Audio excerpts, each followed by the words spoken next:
Hey everybody!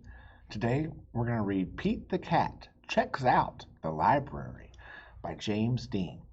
Personally, I love the library. It has so many fun and cool things to read, to do, activities. It's just absolutely wonderful. I hope you guys are able to experience it as well. Pete's mom is taking him to the library for the first time. The librarian gives Pete his very own library card. Cool, says Pete. The librarian smiles. Time for the tour.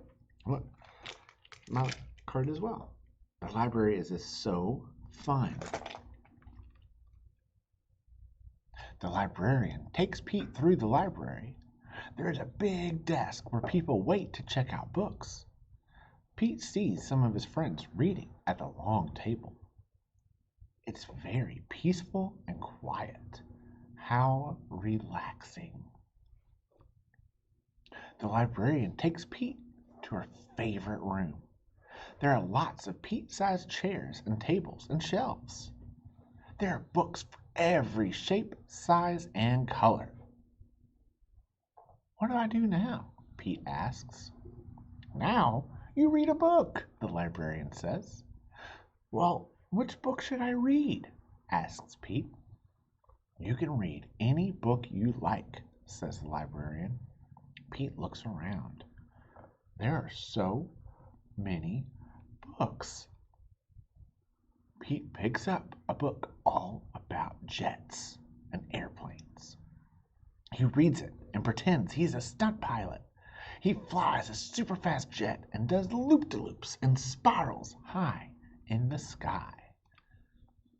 Then Pete finds a book with dragons, wizards, and unicorns on the cover. He reads it and imagines that he is a powerful wizard using magic spells and a special wand to defend his castle against a fire-breathing dragon. That's cool. Look at that unicorn. That's a really pretty unicorn.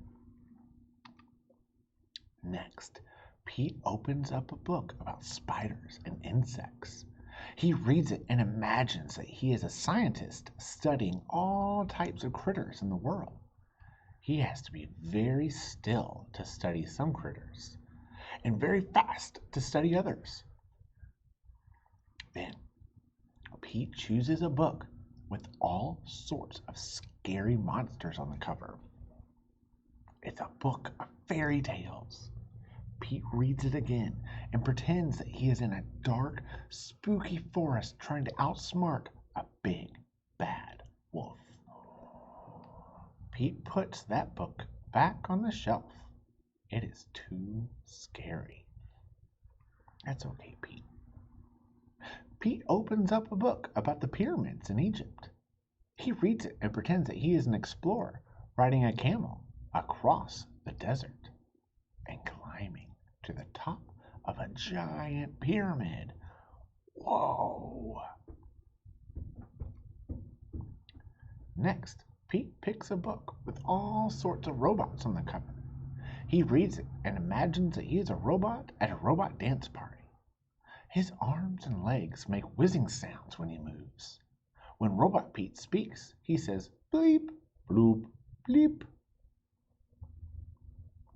Next, Pete picks up a book about superheroes. He reads it and makes believe that he is a superhero. He flies around the city in a colorful cape, chasing bad guys and saving the day. Then Pete spots a big book about the ocean and all of its creatures. He reads it and imagines that he is a scientist in a submarine deep in the Atlantic Ocean, looking for whales, squids, and sharks.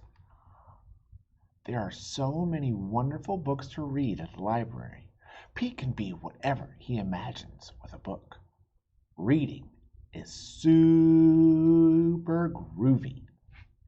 But we already knew that, didn't we? Thank you all so much for reading this with me. The library is such a fantastic resource. We love going there. Thank you all, thank you all, thank you all. Remember, be kind to yourself, be kind to others, be kind to animals. Keep reading, everybody. Bye.